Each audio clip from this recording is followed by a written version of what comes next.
Alright, response video 2, dorky guy. Okay, whatever. Nice enough, dorky guy.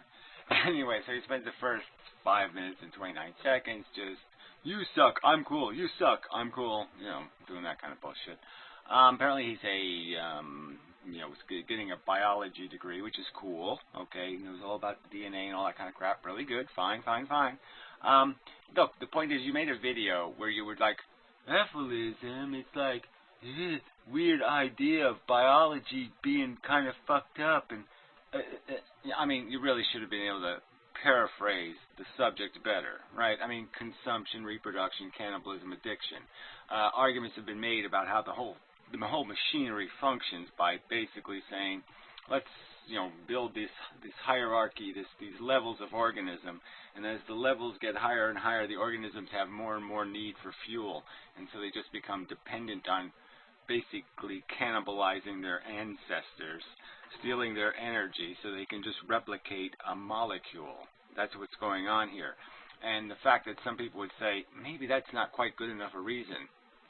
Yeah, I think you should be able to get that. I think you should be able to get it a little better than you got it. And you should be able to make a little better argument against it if you're going to argue against it. So I think your argument was really lame for somebody who's got a biology degree if you're going to make a argument from biology. And Efilism and antinatalism distinction is all about the biology. An Efilist doesn't make distinctions between animal sentience and human sentience, because it doesn't sit there and think being able to calculate a few numbers makes a huge difference in your capacity to suffer. These are like simple understandings. A human being 500,000 years ago wasn't a less sensitive organism than we are.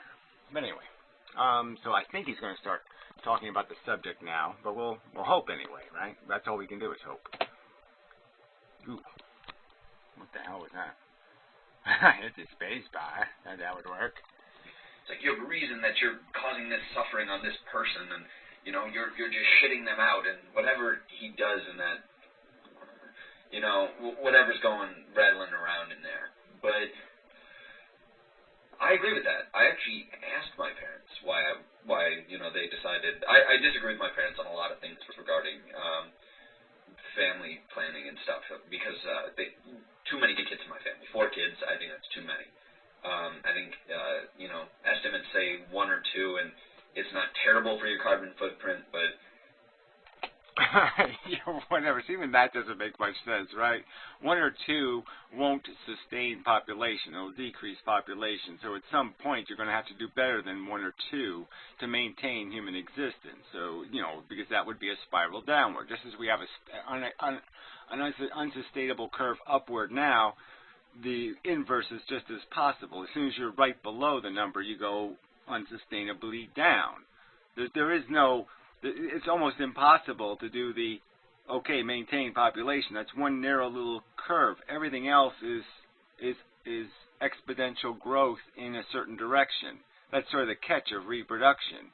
It's really hard to have a balanced population. And the only thing that usually balances population is some external force that confines population.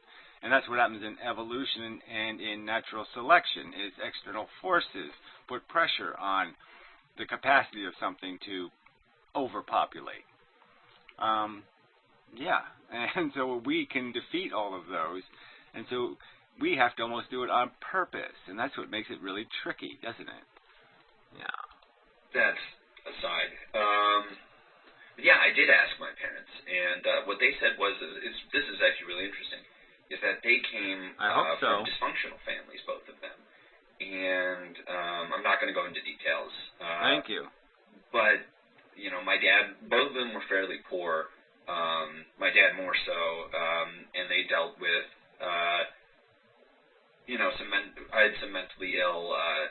Whatever. Yeah, this is going to be a little bit. I think this is going to be a little bit slow. So yeah, it's going to be a little slow. Get it? So I will play some of this and then come back, because obviously this isn't going to go anywhere. So I'll be back. All right, so he says selfishness isn't necessarily a bad thing. Okay, I would argue that, no, it's always going to be a bad thing when somebody else's welfare is involved. Okay, you want to be selfish and, fuck yourself over? Fine. but you want us to be selfish and fuck somebody else over or mess with somebody else's welfare and be selfish doing that, that's where the line is drawn, right? It's that old fist in somebody else's face thing. Yeah, go ahead and punch yourself all you fucking want. But when you start fucking with somebody else's welfare, well, that's bullshit. Then he says he agrees with 99% of the points that the anti-natalists make. The point he doesn't agree with is, I don't know. But anyway, so he starts this off with, I don't know if you've been around dying people. Well, you can see it says he's never non-existed. And then it says neutral, uses that word. I don't know whether he knows what neutral is either. Have you ever been completely without any desire or hunger in a perfect state of bliss? I am not sure you have. Leave your shack very often. Oh, here we go. But I've asked people, you know, there's a certain, and I've had talks about this because I'm the first on the DNR list for do not resuscitate, of course, for several people, family members and non-family members, where if, you know, they're in the, you know, if they're in a coma, I'm the one who has to pull the plug because people think that I'm a moral monster, that I won't care killing people, but fuck it, no. Whatever that all also means, right? But that's their personal choice. Again, you're talking about things that are your personal choice. You don't want to be resuscitated. That's your personal choice. Again, we're talking about playing God. We're talking about creating an experiment. Now, you've probably done experiments in your little laboratory in college, right?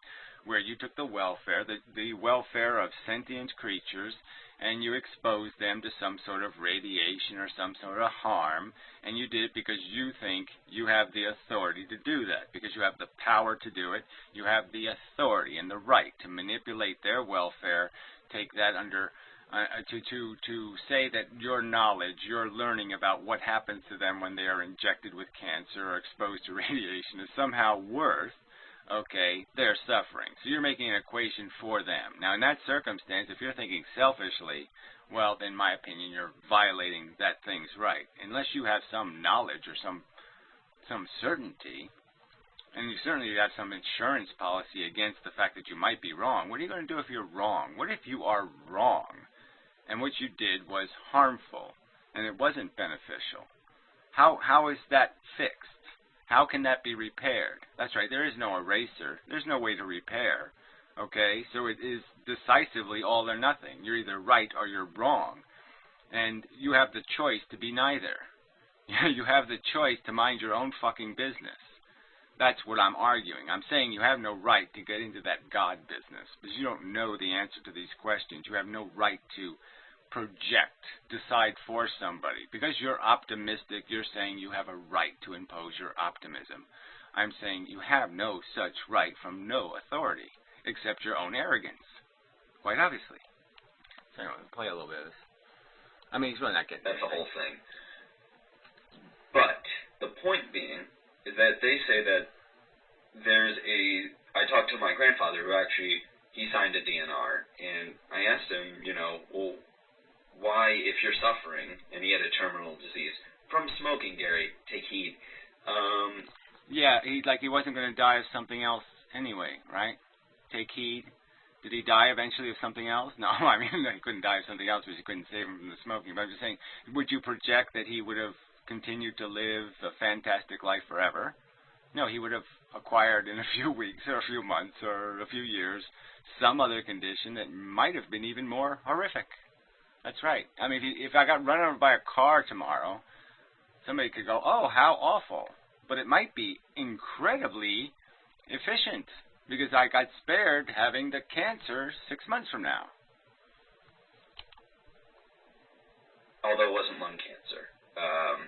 Another related disease. Oh, I'd like to hear what it is then, okay? If it's not lung cancer, then it might not be cigarette smoking. It might be that he ate a lot of hot dogs.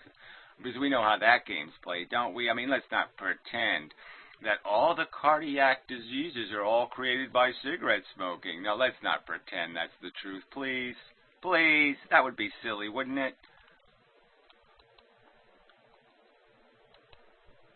But this was really interesting. He said that, to some degree, having consciousness is a gift, that he enjoys, that even though he wasn't having that much pleasure, he got to think it was an opportunity, and it was... again, this is anecdotal who cares-erosity, right? I can come up with just another whole pile of people who said, holy shit, I lived the whole fucking life and I was really fucking dumb. And look at me now. I'm fucking goddamn 86 pounds. I'm dying. I can't keep any food down. This sucks. Yeah, they wouldn't have any of this brilliant perspective crap. They wouldn't do all this fucking mumbo-jumbo bullshit about how, oh yeah, it's really cool to breathe another day. No, they'd be like, fuck, it's just all been a big giant waste. Kill me now. I mean, again, this is fine. You want to do something that only affects you, then do it. But when you affect somebody else, you got to come up with a better answer than my granddaddy has a great little story about how it's all worthwhile. That's not an argument defending what you're doing. That doesn't explain how it's right. No, it doesn't. Not at all. It doesn't explain anything. It doesn't say anything. It just says that your grandpa's a deluded old fuck. Something special. That was interesting. That's something that said, it's a very internal thing, and it's not terribly objective. Yeah, it's not at all objective. It's just totally misses the boat altogether. And you asked me if I've seen people die. Yeah, I was a kid. I volunteered at a fucking nursing home. Okay, so yeah, I watched people dying. I saw them lying on beds naked and getting hosed down by the staff. I mean, I saw things that no kid should ever see. It was horrific. It was disgusting. It was grotesque. It was a good life lesson that, holy shit, don't get old, because it's gonna fucking suck. Jeez. Anyway, I'll come back to this, but he is kind of just not getting to the fucking point here. Alright, looks like he's going to go into the, future beings don't exist, therefore they don't have any rights. We can't speculate about their welfare, so if something will be, or something would be, if we act a certain way. So we're going to discuss what's going to happen if I do something, and that if will implicate the would-be's, the will-be's, in a certain way. If I don't do it, it would implicate them in another way, and that we, in comparing these different outcomes that we can project, we can see, we can understand, that somehow we can't do that. We can't understand the implications of a present action on the future existors. So whether I snap my fingers and I make somebody exist, or I snap my fingers and I make somebody not exist in the future, somehow we can't talk about them as a real thing, like it will be. And the fact that it will be doesn't mean we can discuss it now as if it is. So it's non-existent. We can't impose on the non-existent. So we're back to the argument that if I, build a bomb and it blows up in the far future, 100 years from now, where all new people exist, people who don't exist now, but only people who exist now in the future, they don't exist now, I can't possibly be harming anybody because they don't exist now. And that, in my opinion, is just fallacious and silly. So let's see what he's going to say. Because that looks like the argument he's going to play here. I thought about it. I still didn't get it, and then I thought about it again. If you read some of Benatar's footnotes, he concedes that if you consider it a true counterfactual, since you are robbing pleasure from something that would otherwise experience pleasure, the absence of pleasure can, on a strictly logical basis, be considered bad. Thus, his asymmetry is invalid. That's one logical flaw with that. Another logical flaw... Well, I'm sorry. It isn't a logical flaw because, again, they can't possibly need the pleasure. It's not possible unless they exist. That just like if the human race discontinued tomorrow, you could not possibly make an argument that it could be missed because there'd be no humans to miss it. We function to serve no other purpose than the needs we possess, the needs we create by existing. Unless you can make a rational argument that somehow there would be some indication or some essence or something that would say it needs the pleasure. Nothing could possibly need the pleasure, therefore the pleasure could not possibly have a value. You just can't because there's nothing to value it. It needs to be valued. If there's no feeling thing in jeopardy, there is no value. And by your own, you're basically already declared yourself a nihilist by saying that value is subjective. So, I'm not going to make that argument again because I've made it over and over and over again. So I don't know what to say to you people. If you can't figure out that sentient beings create value, I can't help you. You're stupid. This is much more interesting. Is that he sort of considers the non-existence as being an empty possible being. So the two counterfactuals, since each side of the counterfactual is a possible being, the non-existent being actually, and this is really interesting, and I, with a little bit of help from Dr. Cabrera, came up with this. It's not a possible being in the same sense as the other. It's a different category. It's an quote-unquote empty possible being. And so yeah, well, I'm sure Benatar he's written responses to most of these reputations, so I'm sure he's done Cabrera. I think I've heard that name before anyway. So go to Benatar's website and he'll probably explain why, hey, pretending that the future doesn't exist, we would call that being stupid. We know we can't steal from them now, right? We know it's quite possible to harm the future by doing something stupid today. So there's no point in arguing that somehow their welfare is less important than our welfare. That would be idiotic. They are in the same circumstance that we are in terms of the fact that once they exist, they exist. And when they don't exist, they can't possibly be in our circumstance because they don't exist. Or whatever. I mean, this is really weak shit. Okay. I mean, this stuff's been going over and over already. So you want to play a game like this to get out of the asymmetry argument, the fail-safe argument. You want to pretend the fail-safe argument for nuclear power doesn't exist because the future doesn't exist, and we can't possibly prevent somebody from being irradiated in the future because they don't exist yet. You want to pretend like all these arguments aren't rational arguments. Benatar's just saying, look, here's fail-safe. Fail-safe, you actually lose nothing because you don't need the energy, and you don't have the risk of the irradiation. So you put nothing at jeopardy, and you lose nothing because you're not creating the thing that needs the energy. So if you create nothing that needs energy, you don't need to build nuclear power plants, and therefore you don't need to create the risk of the harm that they could create.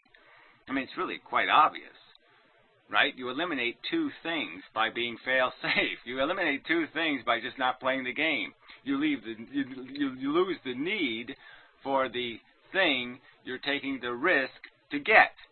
You don't need what you think you're going to get, and you don't now, of course, need to take any risk because you don't need what you're risking to get. It's like you're taking away the need to walk the tightrope.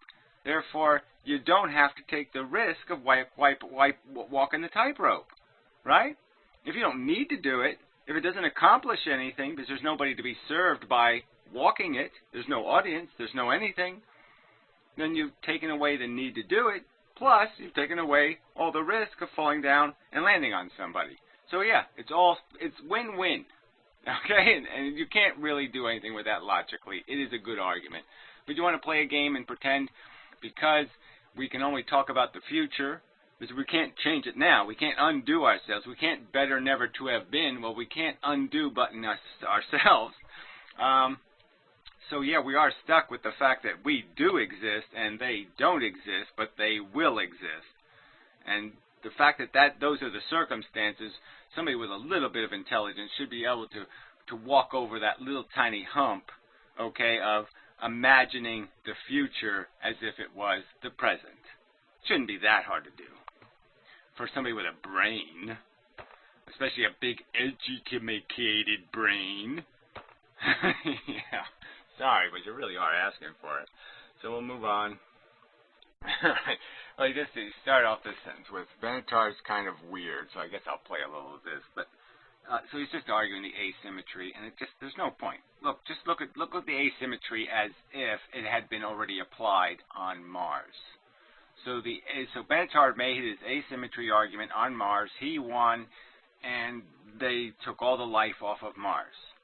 Now, clearly, they're winning in the suffering department.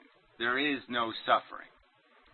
And then it seems also pretty clear that they're winning in the who cares department.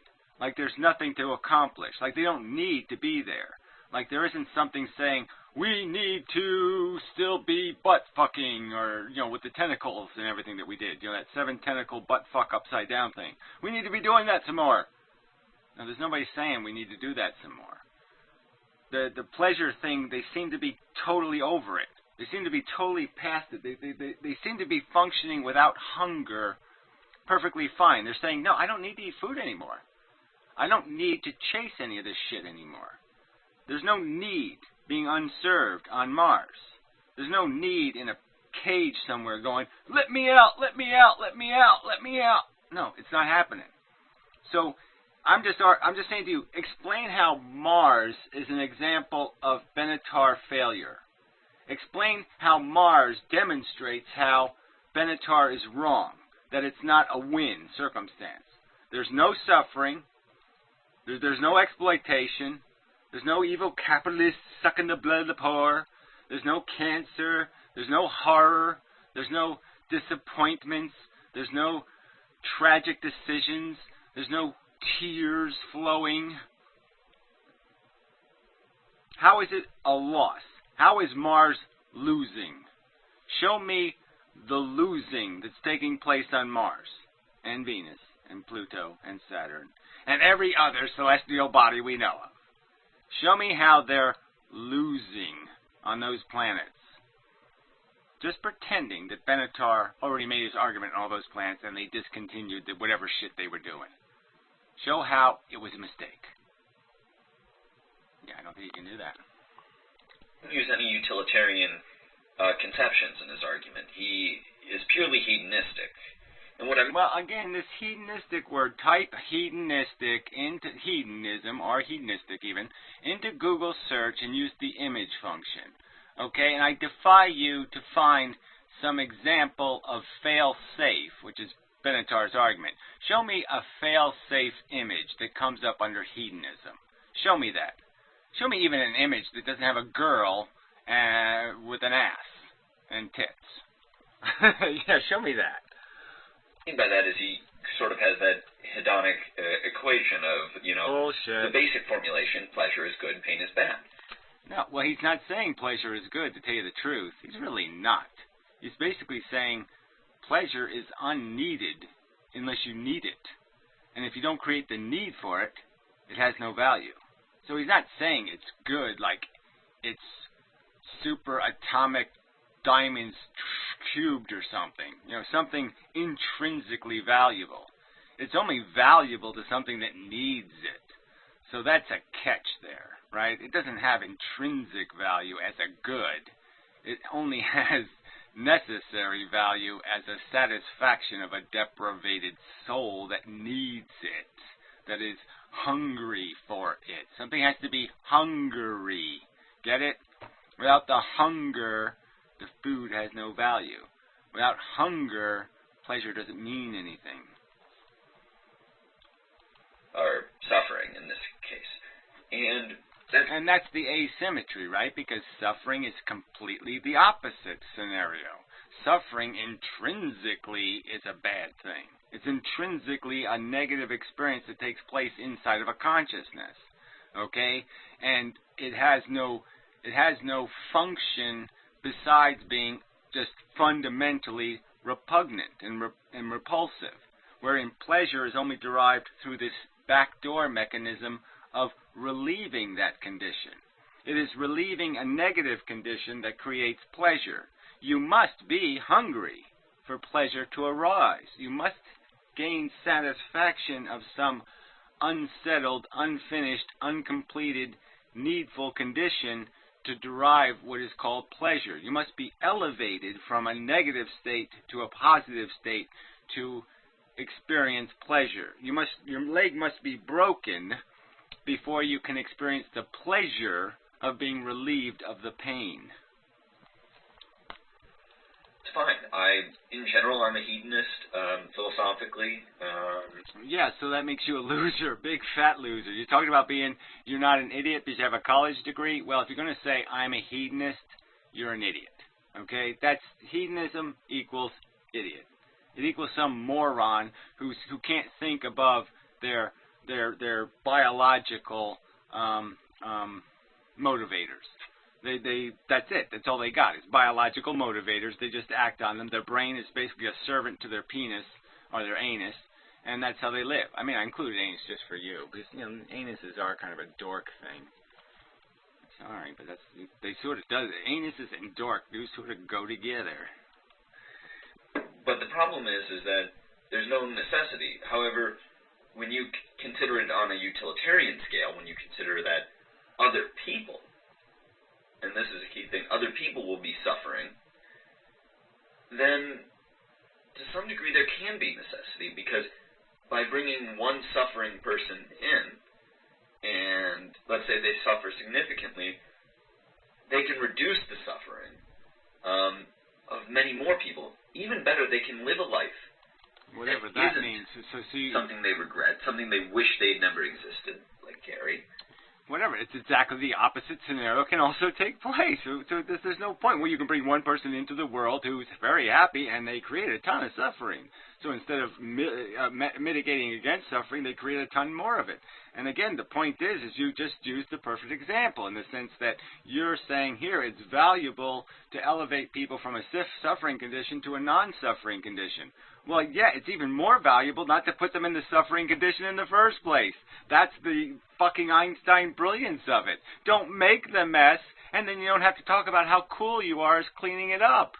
Don't start a fire, and then you don't have to be, I'm Mr. Cool Fireman, I put out fires.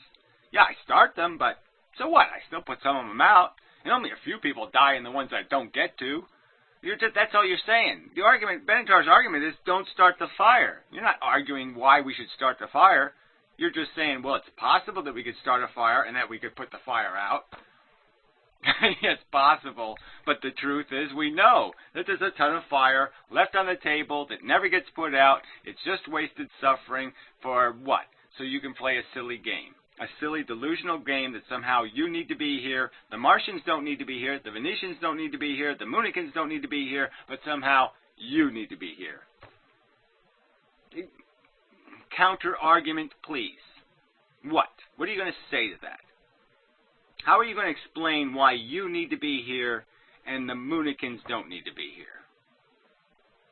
How? Do it, please. Provide me the explanation why you need to be here and they don't need to be here. And they can help more people reduce suffering. That's often. An example of this in practice is the demographics of Europe.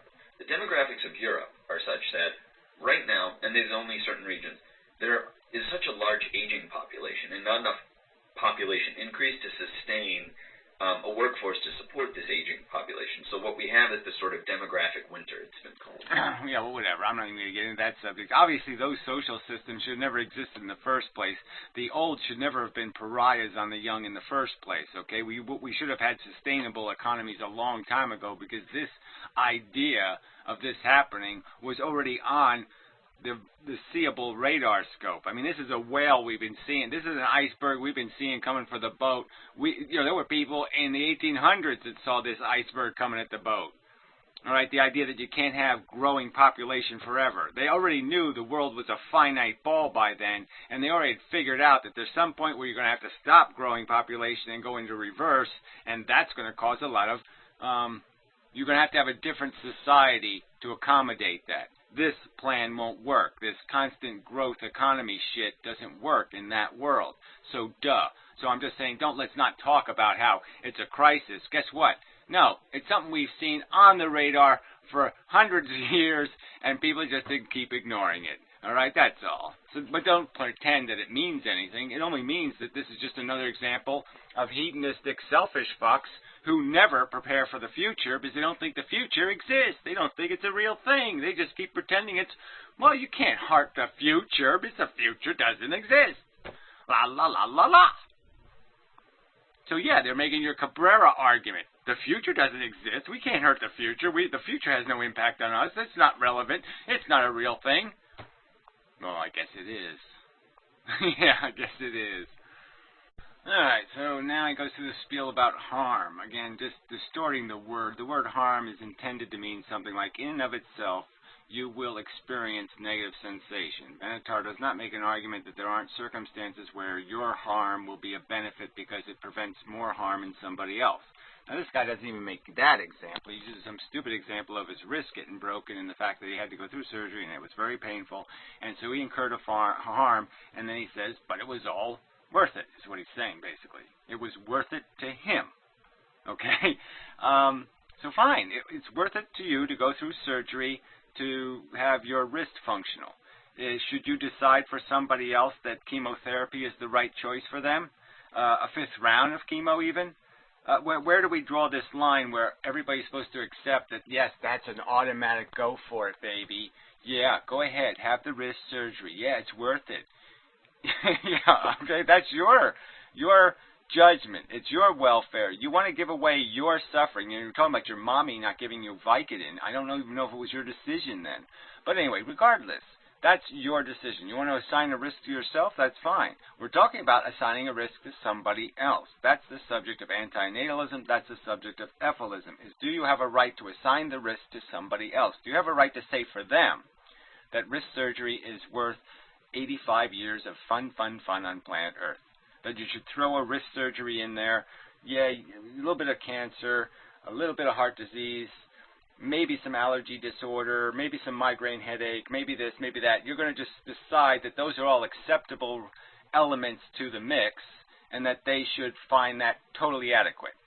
What I'm saying to you is personally, from my perspective, right? Now, if Mars was covered with sentient beings doing exactly what Earthlings are doing, so it's an exact copy of Earth. All right, just for the sake, I'm just leaving Earth here just so we could watch what I'm going to do and everybody could go, oh, how awful. Yeah, that's exactly the same as Earth on Mars. And there's one mouse on the moon. And to prevent Dr. Evil from torturing the mouse for 3 years, just torturing it every day, jabbing little pins into its eyes and shit, just horrible, horrible, horrible torture. Okay? All I have to do is zap, you know, the extra Mars planet, zap, zap, zap with a big Z. So it happens not within a millisecond, within a 1/trillionth of a second. So within a 1/trillionth of a second, every molecule on Mars is broken down into its elementary structure. So all the molecules are now broken into just atoms, single atoms. So there is no longer anything on Mars. It's all vaporized into atomic structure in a trillionth of a second to prevent the mouse from being tortured. Now, there's a button. Yeah, I'm pressing it. It's a perfectly good equation. So you're going to argue to me, I'm not allowed to say that's my value equation, right? From my perspective, that's the only rational choice. There's no rational alternative choice because we know the absent planet X won't mean a thing to anybody. And as much as they'll go, oh my God, how awful, they won't be able to explain how it was awful. They won't be able to give you a single rational sentence explaining how it was really awful. Certainly from the perspective now where I snap my fingers again and they wake up into reality and realize, oh yeah, Mars is empty right now. There's nobody living on Mars right now. How is that horrible? Oh, that's right. I haven't spent one moment thinking how horrible that is. I haven't shed even a quarter, even a trillionth of a tear. Hasn't rolled down my cheek because there aren't tentacle monsters on Mars. Get it? Well, anyway, let's just play this out and finish up.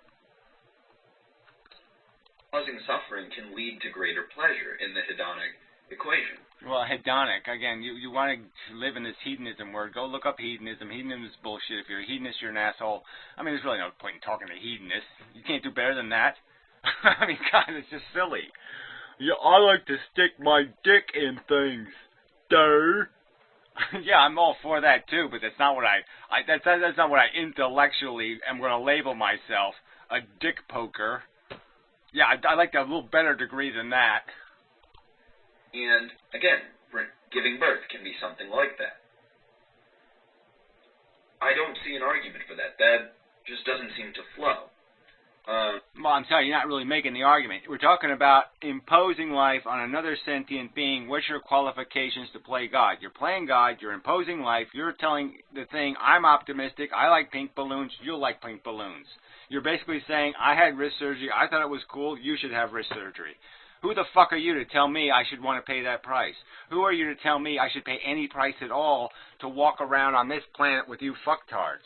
All I want to do is puke in your goddamn faces. You all make me goddamn fucking sick. I think you're disgusting, putrid creatures. I wish there was something on Mars. I wish there was life somewhere else because I'd plead to it to get me the fuck off this shithole planet and we could go there and then we could blow this planet up to save a mouse on the moon and I'd be perfectly happy with that scenario.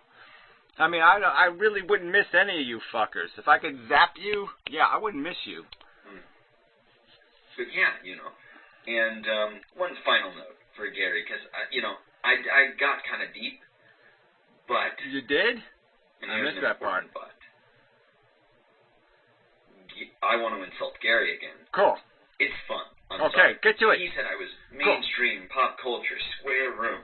My room is an irregular pentagon. So, yeah. Even more angular. Exactly my point. Right, even more silly little structural angles, more little pointless lines going nowhere, more nonsense and inefficiency. So bravo. Okay. Excellent. Come on, get to it. Not a square room. Also, you said like, oh, mainstream pop culture. The Big Lebowski. I'm going to turn this way. It's like a 4,000-year-old movie that is just a little bit worn out, a little tired. Yeah, a little tired. It's a little tired. And the fat character, you know, I guess that's who this is, the fat guy, right? The fat, stupid guy who like going bowling. Dude, let's go bowling. Hey, dude, don't do any of that interesting life shit. Let's just go bowling, dude. That character sucked. The dude was a good character. The fat guy was wasted space. Yeah, I'm uncoordinated. Big Lebowski, Sign of Dissidence. In Bruges, great movie. Bill Rogers. Sign of Dissidence? What do you mean? Was it a movie about alcoholism and life dysfunction? Dissidence? What the fuck? Well, anyway. That isn't even good. I mean, that poster is so deceptive. I mean, that doesn't even look like the dude. Not at all. Anyway, whatever. I'm still, whatever. Okay. This is fine. Fine counter argument. I'm just saying that the dude is pop culture. Right? I mean, dude isn't anti-culture anymore. It's pop culture, dude. Yeah, Bill Rogers quit his job and went against what everyone said and now raises tons of money for charity. Yeah, whatever. Charity smarity. You know how bad... there isn't a fucking decent charity on planet Earth. The only charity worth financing is the charity that pays people to get sterilized. Every other charity is wasted money. Band-aids instead of cures. After retiring from his running career. He's a hero of mine. And also... Oh, whoop-de-doo, hero. Yeah, probably he's a can't runner. see because of the light. George Carlin, a famous dissident, has done more for free speech. Oh, whatever. He didn't do shit for shit, okay? He fucking completely advocated in the end. He basically just says, I don't give a fuck. Everybody's not worth the trouble. I mean, he was as anti-natal as you could possibly get. He fucking basically had contempt for every bit of every human breathing thing. He just couldn't care less anymore. He was so disenfranchised by the puke that is the human race. And you don't even get that. You don't even understand that. Carlin's last statement to the world was basically, fuck you. More for helping oppressed people than you have, Gary. Well, whatever. I'm not in a contest to do any of that shit, okay? I make arguments on the internet. And what I'm saying is anti-natalism is a reasonable philosophy. Ephephalism is the only choice for a rational atheist. And your mishy-mushy, wishy-washy, gooey-booey, pop culture, no, life is good. It's about rainbows and fun and pink balloony. No, it's retarded, okay? It's intellectually retarded philosophy, okay? Life is a stupid molecule experimenting on sentient beings. It's Dr. Molecule, okay, in charge of experiments with a bunch of sentient beings trapped in cages. It's the it's not even like you can't. It's not even sponge. It's like not even evil SpongeBob. It's something lower than a sponge. In control. And that should bother you a little bit, Mr. Smarty Pants. I just admire these people. So, yeah, you're an idiot. I think that's about it. Yeah, and Mendham's an idiot, and antinatalism is still dumb. Although you agree with, in your own words, 99% of it. And the part you don't agree with is you agree with everything except the conclusion. Yeah, whatever. Fuck you, idiot. And I can elaborate on euphemism, some of the other stuff. Consumption, reproduction, cannibalism, addiction. What else? I mean, that's how you elaborate. Just give me another term. Love. Fun. Yeah, okay. You're a smart guy. Later, another video. See you guys. Yeah, whatever. Later, goodbye. No, that's such. Anyway, whatever. So, the first thing that I would like to get out of the way. Shut up. Now I can't turn the damn thing off. Anyway, you gotta pick up the pace a little bit. But yeah, no, I've posed you a couple of questions. Just deal with those. Let's do the thought experiment thing. Give me a thought experiment that explains how Euphilism is broken or antinatalism is broken, some sort of scenario, some sort of decision. I've given you some. I could do the Frankenstein one again, but I gave you a couple of thought experiments here. Explain how that's flawed, how there's something truly, there would be truly a harm if the human race, the planet Earth, evaporated right now, just evaporated. Explain to me exactly what the harm would be. What is jeopardized, and how would the harm be multiplied, for millions and millions of years? How would there be, the longer it remains vaporized, how would that be a problem? If I froze it into a little ice cube and it never did anything ever again, explain how over time this would be a terrible loss, something really meaningful would be missed. World War III, World War IV, World War V. Yeah, oh, what a shame. Oh, we're going to miss that and all that